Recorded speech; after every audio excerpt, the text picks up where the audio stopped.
Voltamos com o nosso GOCcast hoje, trazendo para vocês a melhor orientação no tratamento integrativo da obesidade e as relações com a cirurgia bariátrica e a cirurgia metabólica. E eu tenho um prazer grande hoje de receber aqui Ariane Longo, nutricionista, Marcos Moraes, educador físico, e a conversa hoje vai ser com eles aqui. Pessoal, muito obrigado por doarem o tempo aqui para a gente hoje, nessa conversa que eu tenho certeza que vai ser extremamente produtiva. Sempre tem o conceito do tratamento multidisciplinar da obesidade. A origem do tratamento multidisciplinar, ela não começou com a obesidade ou com a cirurgia bariátrica, lá pelo final da década de 60, começo da década de 70. O tratamento multidisciplinar, ele mostrou o seu valor no tratamento da doença cardiovascular. Aonde é óbvio que na recuperação de alguém que tem um infarto, uma doença, uma trombose, uma embolia, uma doença cardiovascular severa, ter a orientação de uma nutricionista, de um educador físico, de uma fonoaudióloga, o acompanhamento de uma psicóloga, de um psiquiatra. Esse tratamento ele se mostrou de grande valor e ele provou que ele melhorava o resultado. Então, quando a gente comparava aquele grupo de pacientes que fazia o tratamento multidisciplinar com o que só fazia o tratamento médico com o cardiologista ou o cirurgião cardíaco, esse acompanhado de modo multidisciplinar tinha um resultado muito importante. E isso firmou, então, o papel da equipe multidisciplinar no tratamento das doenças crônicas. Doença cardiovascular é uma doença crônica, doença pneumológica é uma doença crônica. Então, a gente tem vários exemplos aí, doenças ortopédicas, artrose, essas coisas, e o tratamento da obesidade, aonde o tratamento multidisciplinar se mostrou extremamente importante. E aí, a gente evoluiu da equipe multidisciplinar, multiprofissional, que o paciente tinha várias especialidades que ele passava, mas que não tinham muito relacionamento. E depois isso evoluiu para a equipe interdisciplinar, aonde os profissionais já conversam mais, e para a equipe transdisciplinar, que é o que a gente busca na cirurgia bariátrica, que é aquela equipe totalmente envolvida, onde a Nutri fala com o cirurgião, fala com o educador físico, a gente fala com a psicóloga, ou seja, a gente toma uma decisão sobre o caminho de orientação para o paciente, é uma decisão conjunta, sempre buscando aquilo que também é muito importante, atender a cada pessoa da forma como ela precisa ser atendida. Aquela receita de bolo que serve para todo mundo, a gente já não usa mais. Dentro disso, Ari, qual é a importância da reeducação? Eu não sei se essa é a palavra mais utilizada ou mais adequada hoje, nutricional, dentro de quem faz um tratamento para a obesidade ou na cirurgia bariátrica e metabólica. Sim. Bom, primeiramente é uma honra estar aqui com vocês hoje, compartilhando um pouco aí do que a gente sabe, da nossa experiência. A reeducação alimentar, a gente usa ainda esse termo, é um termo tradicional, mas a gente usa ainda. Para muitos cientistas e professores, eles usam o termo educação alimentar, porque muitos pacientes não tiveram uma introdução alimentar inadequada desde a infância, não tiveram nunca uma orientação nutricional adequada, individualizada. Então, hoje em dia, a gente acaba falando em educação alimentar, até do que reeducação, porque se ele já tivesse educado, eu estaria até com outro perfil. é fundamental, né? A gente inicia isso desde o pré-operatório com o paciente na primeira avaliação, e seja ele indo para um caminho de cirurgia ou tratamento clínico, essa adequação individualizada da alimentação de acordo com a rotina dele, de acordo com as preferências, aversões, intolerâncias, ela tem que ser concomitante ao tratamento clínico ou cirúrgico, né? A gente não tem resultado a muito, nem médio, nem longo prazo, se o paciente não cuida da base. Lembrando que a obesidade é uma doença das crônicas que a gente está falando e que a gente vai ter o controle e não a cura. Então, o lado comportamental, o controle sobre o ato alimentar, as escolhas alimentares, vai ser aí uma das bases que até o Marcos sempre fala isso nas aulas também, que tem as bases, né? A saúde física, mental e alimentar. Então, uma das bases aí da transdisciplinaridade é a saúde alimentar. E sem uma das bases, o triângulo não se firma, né? Então, é por onde a gente começa, desde a primeira avaliação. Marcos, como é que é esse triângulo, essa medicina integrativa? É interessante porque, bom, também agradeço aqui o convite, é muito bom participar desse podcast. E é interessante a gente falar sobre esse triângulo, porque essa interdisciplinaridade, essa transdisciplinaridade, quando você tira um desses pés, dificilmente a balança vai conseguir manter o equilíbrio. Então, quando, por exemplo, eu atendo um paciente na parte física e esse paciente não está aderente na parte nutricional, por exemplo, as minhas correções são totalmente dependentes, para um sucesso de resultado desse paciente, são totalmente dependentes desse paciente também estar seguindo, por exemplo, uma boa ingestão alimentar, uma boa reeducação alimentar. Aí entra também controle do estresse, melhora do sono. Então, esse triângulo, ele se dá dessa maneira, né? A importância. A gente cada vez valoriza mais esse atendimento do paciente como um todo, e isso em doenças crônicas acaba sendo fundamental. Se a obesidade fosse uma infecção, que bom a gente poder receitar um antibiótico que resolvesse aquele problema. Mas a questão é muito mais complicada do que isso. A gente, quando começa a enumerar causas que ao longo da vida podem levar a pessoa a aumentar de peso, o Marcos aqui acabou de falar em privação do sono, né? Privação do sono é uma causa muito importante hoje. Estresse, que leva a depressão, que leva a comportamento compulsivo. E o problema, eu acho, é que a sociedade ela pensa muito errado ainda, porque a sociedade ainda pensa que a obesidade é uma doença que resulta simplesmente do comer demais e exercitar de menos.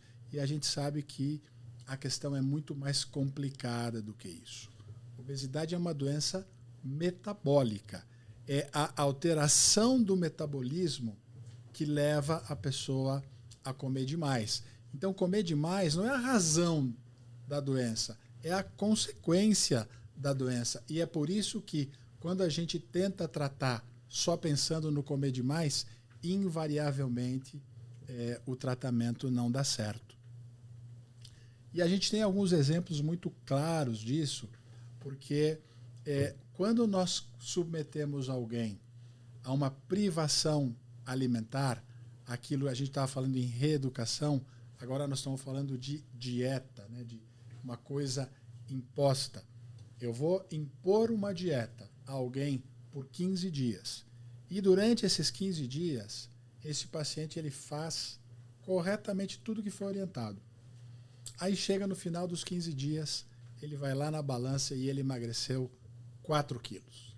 Feliz, super contente com o resultado, deu certo, sofri, mas triunfei. E isso anima o paciente a continuar. Então, se eu fiz esses 15 dias dessa forma e eu emagreci 4 quilos, eu fazendo igual, e eu vou fazer melhor ainda agora, nos outros 15 dias eu vou emagrecer mais 4. Ele espera emagrecer mais 4 quilos. Por quê? Porque a gente está pensando com a matemática, com a física. A gente não está pensando com a fisiologia, com o instinto humano. E o instinto humano ensinou o nosso corpo que perder peso é ruim. Porque quem perde muito peso e não consegue comer direito depois e não consegue recuperar o peso pode adoecer e, inclusive, morrer de inanição. Então, quando o corpo ele entra nessa restrição dietética importante, imediatamente ele já começa com colaterais fisiológicas. E a primeira delas que é ativada depois desses 15 dias, o que é? É diminuir metabolismo basal. Isso é a tua área, daqui a pouquinho você vai explicar para a gente o que é metabolismo basal. Então, diminui o metabolismo basal e os outros 15 dias vão dar 600, 800 gramas de perda de peso. E quando o paciente sobe na balança de novo, esperando ter perdido mais 4, ele toma aquela ducha de água fria, porque não era aquilo que ele esperava. Moral da história, a gente precisa conversar com o paciente sobre o que esperar de cada tratamento, porque às vezes o paciente avalia que o resultado está ruim, mas está muito bom, porque era aquilo que se esperava. Bom, depois de travar o metabolismo basal, mais adiante o que acontece? Sobe grelina. E aí vem aquela fome que ninguém segura, aquilo que chama de efeito elástico, efeito mola, o que seja. Parece que se comprimiu a fome e de repente ela explode e aí aquilo resulta em reganho de peso. Emagreceu 5, não vai ganhar 5, vai ganhar 6, vai ganhar 7, vai ganhar 8. Então, entender a obesidade como uma doença metabólica é muito importante. Então, Marcos, explica para a gente agora metabolismo basal. O que é e o que determina isso? Interessante, porque se a gente for computar de 100 mil anos para cá, nós selecionamos a nossa genética para a estocagem.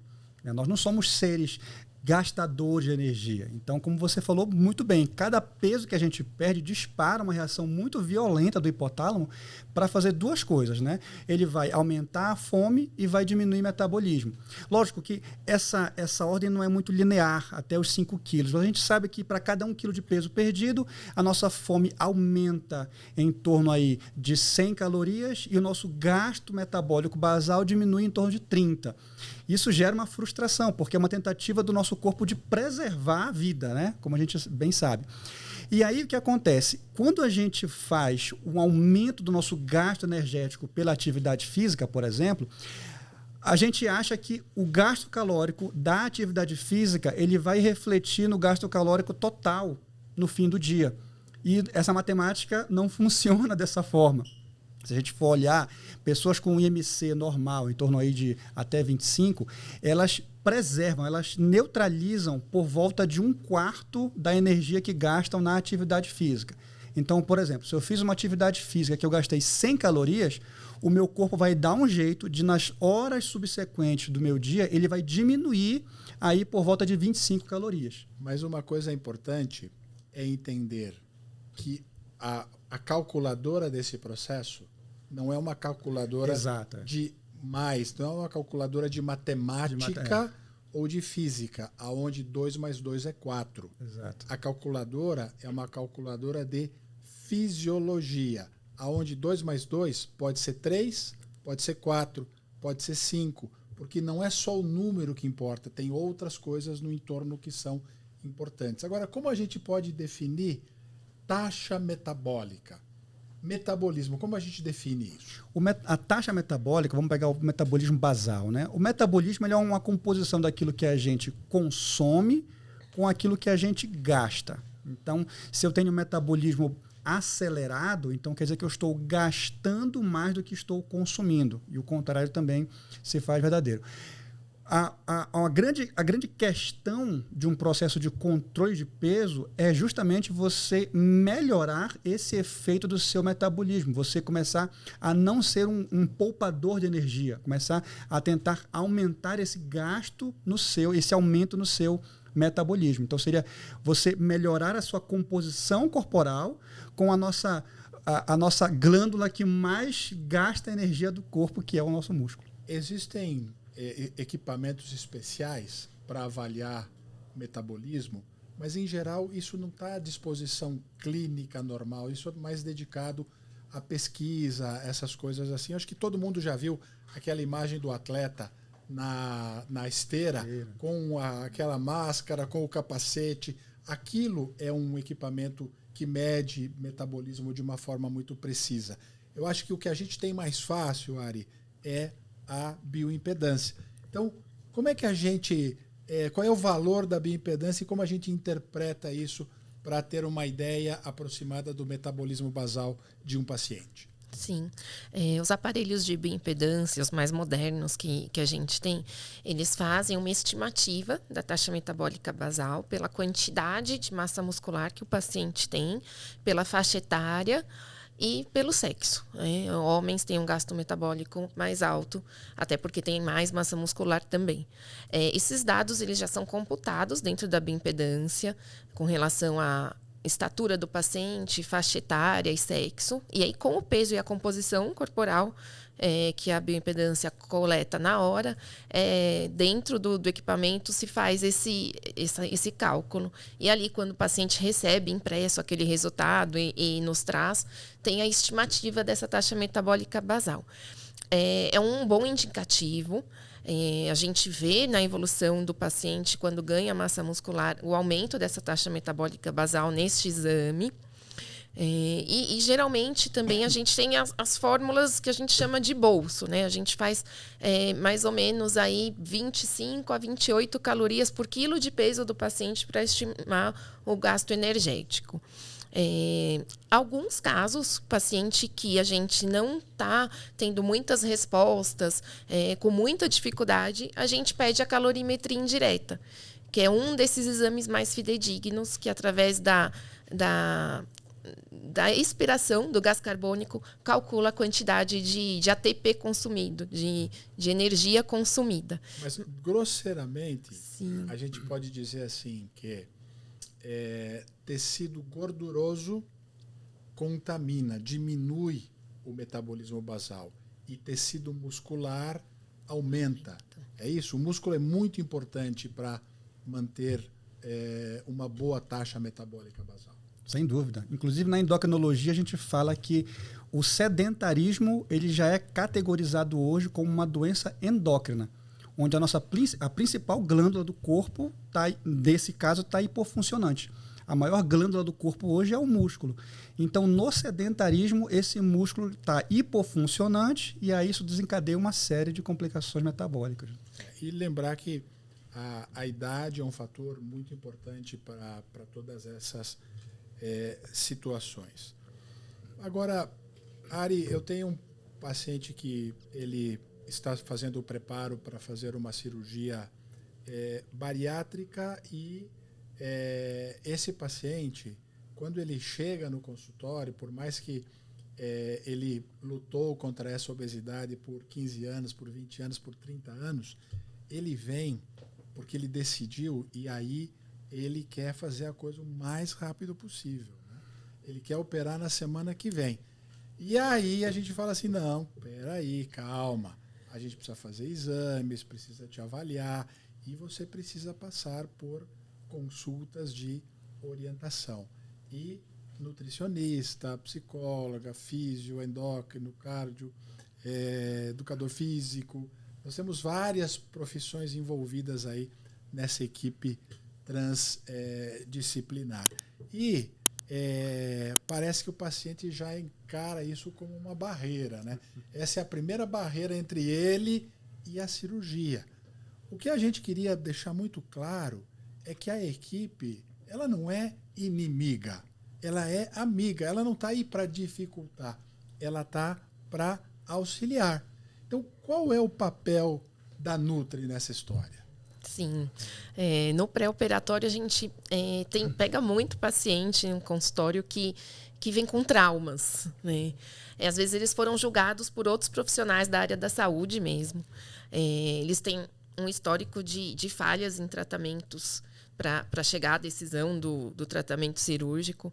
E eles já vêm com um discurso no consultório numa defensiva, né? Então, eles já vêm se justificando, falando que sim, que eles já tentaram, mas que não tem outro jeito. E o que a gente quer fazer com a conduta desse pré-operatório é otimizar o estado do paciente para a cirurgia. Seja adequando os déficits nutricionais, adequando já a alimentação dele desde o início e diminuindo o risco, né? Diminuindo a gordura no fígado, melhorando o perfil dele para passar pela cirurgia. Então, a gente já fala, tá tudo certo, você vai fazer a sua cirurgia, você já está em tratamento, na primeira etapa do tratamento é aqui com a gente e fazendo seus exames.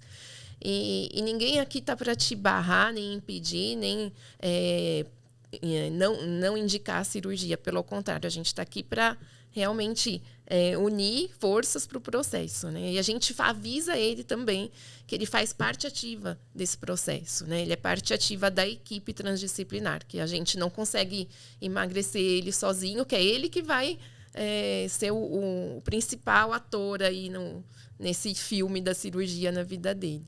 Eu acho que na nutrição tem muitas coisas que são importantes quando a gente fala sobre cirurgia bariátrica e metabólica, né? Aquela coisa da dieta mais focada em proteína, dá hoje um tema, uma área enorme de pesquisa, que é a questão da flora intestinal, pré-biótico, probiótico, vamos falar nisso também, dumping, hipoglicemia, índice glicêmico, aquela coisa do paciente que fala assim, olha, eu tô super bem, perdi peso e tal, mas tô louco para comer doce, e o paciente não entende por que ele está louco para comer doce, e aí você conversando, ele vai dizer para você, não, doutor, eu só estou comendo fruta, né? Como se fruta fosse a melhor alimentação do mundo. Aí eu falo assim, escuta, fruta é doce? Ah, doutor, é doce. Mas você acha que a fruta é doce por quê? O que ela tem que adoça a fruta? Ela tem açúcar, pode não ser esse açúcar de mesa, mas ela tem uma forma de açúcar que vai atuar da mesma forma. E por isso que as pessoas precisam de educação, porque isso não faz parte da formação dela, ela não sabe. Então ela precisa saber e aprender com quem sabe. Nesse caso, a nutricionista. Precisa perder peso para fazer a cirurgia? Depende. Sim e não. A gente tem, né, os casos de uma obesidade mais grave, sim, em que é altamente recomendado aí que o paciente esteja um pouco mais estável para operar. Mas a cirurgia foi feita para o obeso grave, né? Então, o que a gente vai avaliar é a quantidade de gordura no fígado através do exame do ultrassom, o nível do IMC do paciente, os hábitos, o perfil do paciente como um todo. E aí sim, a gente prioriza que um paciente mais grave ou que tenha um diabetes descompensado, que não esteja tão estável para passar por uma cirurgia, que inicie já um tratamento previamente. Mas lembrando que ele não precisa percorrer um caminho tão longo para a cirurgia, e a maioria dos pacientes, geralmente, a gente consegue ter bons resultados com 1 mês de orientação, que nem a gente já discutiu aqui, 2, 3 semanas numa alimentação mais focada, mais direcionada, já produz efeitos bons. E assim, o que eu sempre falo para o paciente que é importante, alguns pacientes é importante essa perda de peso, de 5% que seja no pré-operatório, e vários estudos mostram que 5% de perda de peso total reflete em 30% a menos na gordura visceral. E aí, por quê? Porque essa gordura está mais irrigada, está mais fácil para o organismo metabolizar. E aí é isso que a gente precisa, diminuir essa quantidade de gordura visceral para ele ter uma cirurgia mais rápida, né, doutor, mais segura. Então, é um preparo para a cirurgia, e não é para ver se ele consegue, não é para ver se ele tem potencial, isso a gente sabe que todos têm. Eu acho, Ari, que esse negócio de perda de peso pré-operatório é muito mais uma coisa simbólica, uma simbologia. Porque o que o paciente não pode é aquela história de aproveitar até o último, a despedida, né? A despedida da cantina, a despedida da padaria, do japonês, da pizzaria, do italiano, da todas as doceria, nacionalidades. do italiano. Por quê? Porque aí esse paciente, no dia da cirurgia, ele ganhou peso, aumentou o tamanho do fígado, aumentou a gordura visceral, ele está exigindo mais do coração e do pulmão dele, ele está mais pesado, está mais dificuldade para caminhar, para respirar, para tudo. E isso vai resultar em uma coisa que ainda 2 dias atrás eu operei uma paciente, aí eu fui ver ela 2 horas depois na sala de recuperação de anestesia. Tá tudo bem? Tá tudo bem, doutor, eu estou ótima. Você está sentindo dor? Nenhuma. Está sentindo alguma coisa no abdômen? Nenhum. Doutor, de verdade, eu só estou sentindo uma coisa. Está difícil para mim respirar. Eu tento forçar o meu pulmão, mas eu percebo que ele não está me obedecendo. Aí eu falei, né? Agora você percebe a importância da orientação da físio, de ter usado o Respiron para melhorar a capacidade, para ampliar a capacidade do teu pulmão antes da cirurgia. Ela, doutor, realmente eu tenho que confessar que eu não fui muito bem nisso daí. E eu fico bem chateado com isto, não pela situação em si, mas porque eu tenho a nítida sensação de que aquele paciente ele não precisava estar tendo uma experiência negativa, que é isso que a gente não quer. Nós não queremos que o paciente tenha nenhuma experiência negativa com a cirurgia bariátrica, e isso é totalmente possível.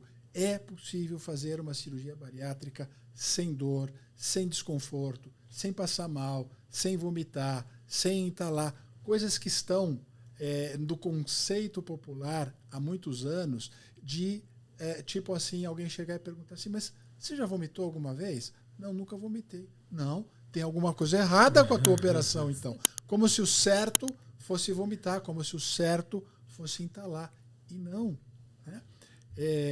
Então, eu acho que uma das coisas que a gente precisa deixar claro para quem está escutando a gente é a equipe transdisciplinar é amiga, é ajuda. Eles querem te ajudar a passar pelo processo com o menor transtorno possível. E a segunda é cirurgia bariátrica, cirurgia metabólica é algo que está continuamente sendo melhorada para o teu bem, para você operar e não correr risco na cirurgia, e não ter dor, e não passar mal. Ou seja, a experiência tem que ser a melhor possível. Nós estamos aqui para te orientar dessa forma, mas a gente precisa que você siga as orientações, acredite na gente, né? Entenda, nós temos aí 25 anos de experiência com cirurgia bariátrica, acredita naquilo que a gente está falando. Aliás, dos 25, quanto você tem com a gente? 20. 20 anos com a gente. E o Marcos também, há muitos anos aqui. Depois você vai nos explicar como é que você entrou nessa da cirurgia bariátrica, duelo do educador físico com a cirurgia bariátrica. Agora, uma das coisas que eu vejo, assim, Ariane, que o paciente, quando a gente explica para ele, e ele faz uma cara assim, achando, não, eu não vou conseguir. 1 semana de líquido, 1 semana de creme, 1 semana de purê, e depois o sólido de pouquinho, eu não vou conseguir. Eu não consigo fazer uma dieta de 3 ou 4 dias, como é que eu vou conseguir fazer isso daí? E quantas vezes você já viu algum paciente ter problema com isso? Nossa, muito pouco. Na verdade, no máximo um paciente que está emocionalmente muito instável. O que a gente já explica de cara, né? Quando faz a primeira orientação sobre o pós? o apetite do paciente, seja na cirurgia de sleeve, seja na cirurgia de bypass, reduzindo o estômago ou também desviando o intestino, de qualquer jeito vai ser diminuído, além da redução da câmara gástrica, pela diminuição muito grande das incretinas intestinais e ou da grelina, do hormônio que a gente que o senhor já comentou aqui, que é o hormônio da fome, que estimula a fome. Então, o alimento passando somente pela porção mais inicial do estômago e não passando pelo fundo gástrico, que é a região que é retirada, já baixa muito o hormônio da fome, a grelina. E no caso das cirurgias mistas, bypass, o metabolismo diferenciado do GLP-1, das incretinas intestinais, vai trazer uma saciedade precoce com líquido desde o início para o paciente. Então, eu tento mostrar para ele que não é a situação dele fazer a dieta líquida como ele está agora, né? E assim, de verdade, o que a gente mais vê é o paciente depois, às vezes até aceitando volumes menores quando a gente está fazendo a transgressão da dieta e super satisfeito, né, no início. Mas hoje mesmo eu atendi uma paciente que falou, a temida dieta do pós, né? Será que eu vou conseguir? E a gente reforça aí os pontos, aí eles conseguem entender melhor que tem uma mudança hormonal também, não é só uma redução do volume do estômago. E que em cirurgias anteriores, né, como a banda gástrica, a gente já não tinha isso, já não tinha esse benefício, né? A gente só tinha uma limitação física. Mas não, hoje as cirurgias, elas são bariátricas e metabólicas, né? E elas vêm com esse controle do apetite muito melhor, principalmente nesse início aí para o paciente. Outro dia eu ainda vi um programa desses de cirurgia bariátrica que a paciente ela tinha um nível de obesidade tão alto que a proposta para prepará-la para a cirurgia foi interná-la. Então, ela estava internada. E aí, obviamente, que vinha uma alimentação como deveria ser. Muita proteína, muita fibra, essas coisas. E a paciente não estava comendo nada. E aí, o médico chega e fala assim, mas o pessoal do hospital está falando que você não está comendo nada. Doutor, esse tipo de comida eu não como. Eu não como isso daqui. Aí ela reclamando assim, precisa mudar a minha comida. Eu preciso comer, senão não vou aguentar a cirurgia. Aí ele até fez uma brincadeira muito sem graça com ela, dizendo assim, não, mas do jeito que você está, você pode ficar aqui 90 dias sem comer, que não precisa, tem bastante reserva. Pode acreditar que o que está sendo feito aqui vai dar muito certo para você. Você precisa comer a comida que o pessoal aqui traz para você. Como é essa história da proteína? O paciente que faz bariátrica, ele tem que focar mesmo em proteína? Sim. A proteína é o principal macronutriente aí no pós-bariátrico. A gente tem a pirâmide alimentar do paciente bariátrico, que é totalmente diferente da pirâmide alimentar tradicional. Tanto a brasileira quanto a americana. O que essa pirâmide alimentar traz para a gente? A base da pirâmide é a suplementação e atividade física. Essa pirâmide ela já tem aí uns 15 anos de publicação. Foi publicada na Obesity Surgery por uma nutricionista espanhola e foi validada. O segundo andar da pirâmide é a ingestão proteica. E na nossa pirâmide tradicional, o primeiro andar é o carboidrato, né? Então, ela é totalmente quase o oposto total. Por que isso? Porque a proteína vai ter uma má digestão e uma má absorção, além de uma baixa ingestão. Então, são 3 fatores. Uma ingestão limitada, uma digestão dificultada e uma absorção também ruim. Ou seja, precisa comer 3 para um fazer efeito. Para entrar no sangue 1 grama de proteína é uma luta, né? Então, isso a gente tenta atingir os níveis mínimos de recomendação para o paciente desde o início, com a suplementação nas fases líquida e cremosa. E depois, dentro do mínimo que ele ingere, a gente vai priorizar ali que 70% da alimentação do dia dele seja proteína. Dos outros 30%, cerca de 20% seriam os vegetais, os alimentos reguladores, e 10%, ou um pouco mais de carboidrato distribuído ao longo do dia de forma fracionada.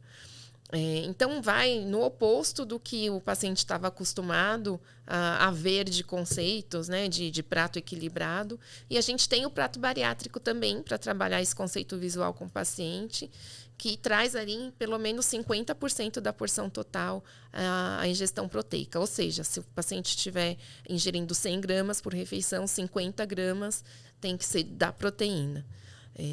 A gente atinge os níveis até com facilidade. E a gente tem pacientes vegetarianos e veganos, alguns veganos, bastante até vegetarianos, e a gente consegue atingir também. Mas ele tem que estar sob uma orientação profissional. Agora, mais do que um descenso de peso, a gente tem que se preocupar bastante com a composição corporal, onde o que a gente quer é que o paciente, pelo menos, não perca músculo, mas é impossível, vai perder. Não tem como ter um emagrecimento depois de uma cirurgia sem perder nada. A gente pode tentar coisas para minimizar e que perca e que consuma, né, queime muita gordura. Qual é a relação entre a dieta e a massa muscular? Você fala em relação no pré-operatório, no pós-operatório? Depois da cirurgia, no processo de emagrecimento, sobre aquilo que o paciente come e a questão da massa muscular.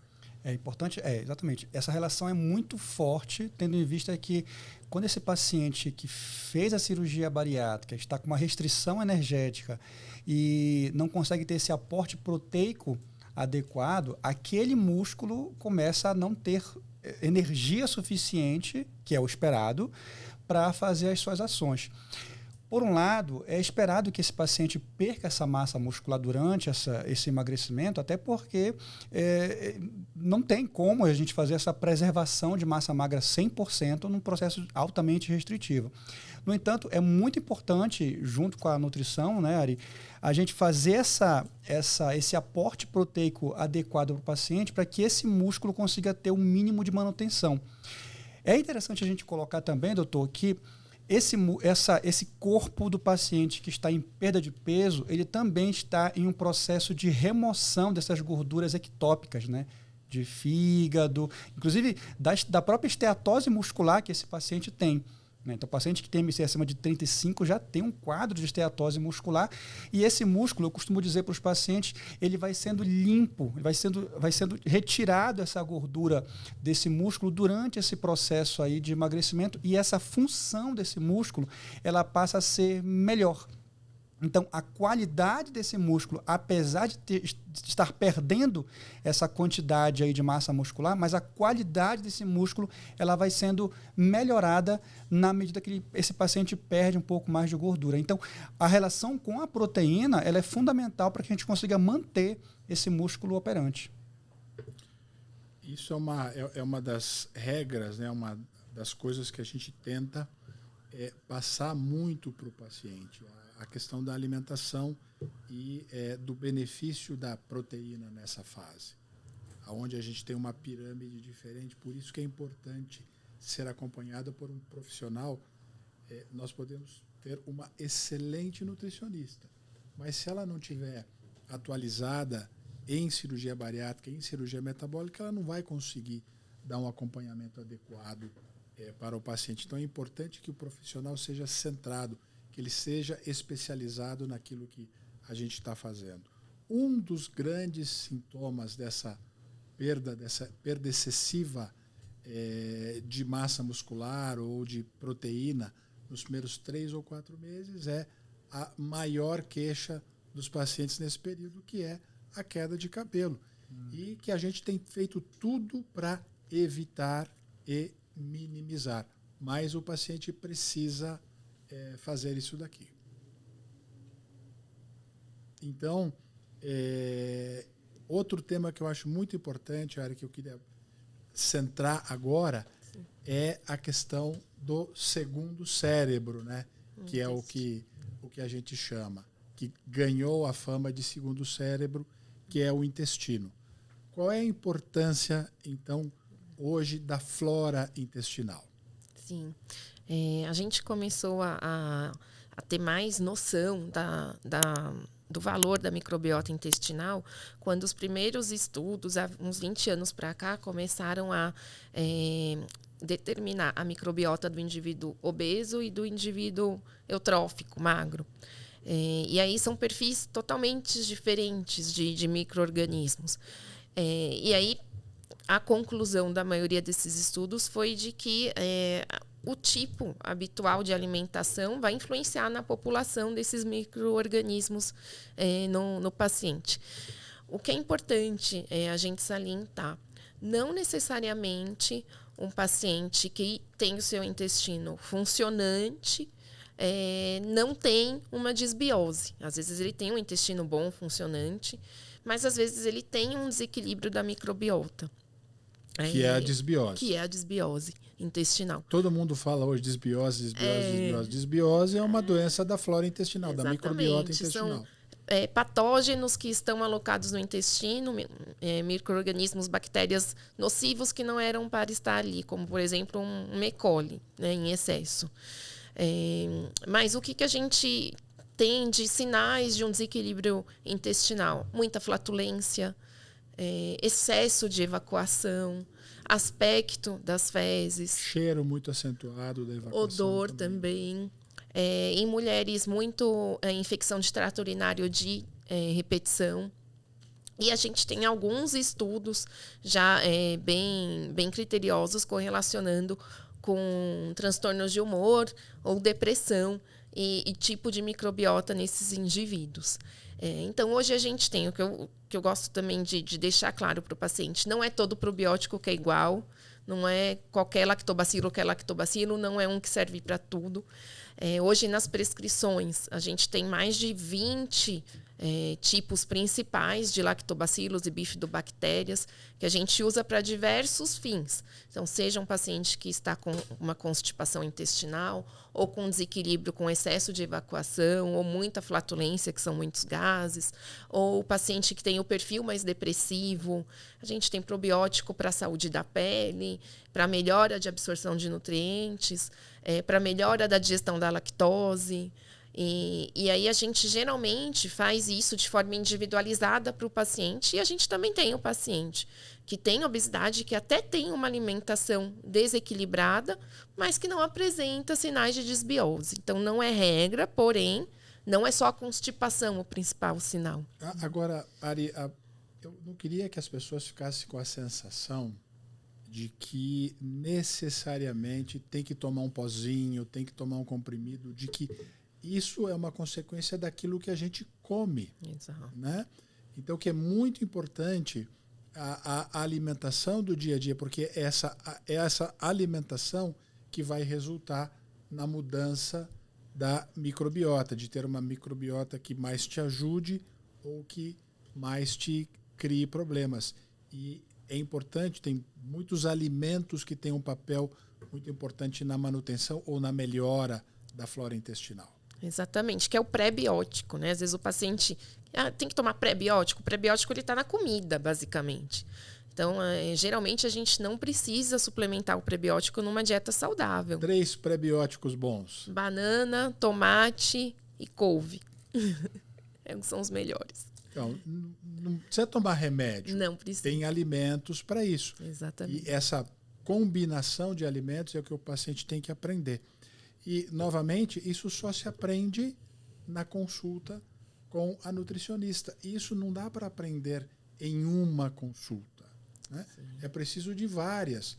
É por isso que nós desenvolvemos aqui o nosso programa de consultas temáticas, ou seja, quando o paciente passa em consulta contigo, ele vai contar do momento que ele está vivendo, o que está acontecendo, mas a gente sempre vai abordar um assunto específico, que é dieta proteica, que é dumping, que é hipoglicemia, que é índice glicêmico, e que é uma das coisas que eu não posso deixar de falar aqui, porque eu acho que a questão do índice glicêmico é um dos maiores responsáveis por recidiva de peso, por reganho de peso depois da cirurgia. Todos nós sabemos que a cirurgia bariátrica com finalidade metabólica, ela tem efeito de mudar toda a parte hormonal, de aprimorar, otimizar a nossa produção de hormônios. E um dos hormônios que ela otimiza muito é a insulina. Tanto é que ela é usada para tratar diabetes. Então, aquele paciente diabético que normalmente ele está produzindo pouca insulina, com a cirurgia bariátrica ele vai produzir muita insulina. Só que a insulina ela é produzida de acordo com a demanda. Se eu como bolo de chocolate, eu vou produzir 10 unidades de insulina. Se eu como maçã verde, eu vou produzir 3.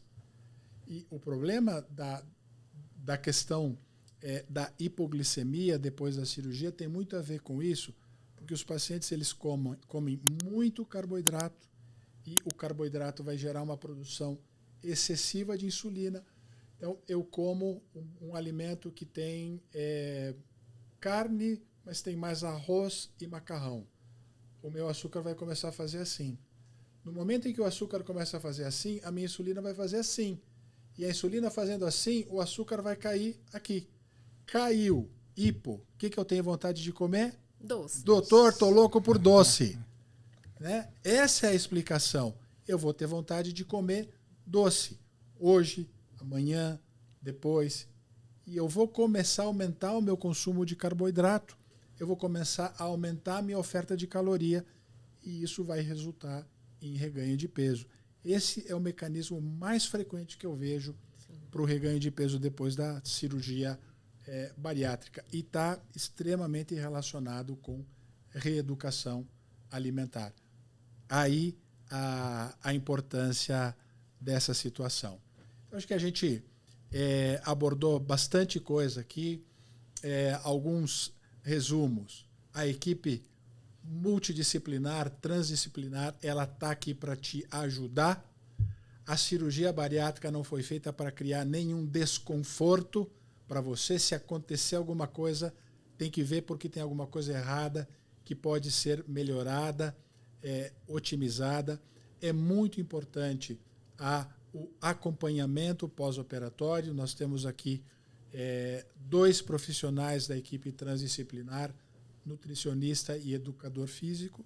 Nós precisamos de outros para ajudar a questão da ansiedade, a questão da depressão, que são situações muito relacionadas, que vão resultar em transtorno alimentar, que vão resultar em compulsão alimentar.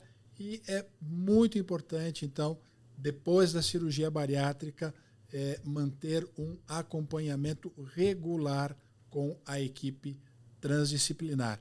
Isso é fundamental para que o resultado seja aquilo que a gente espera.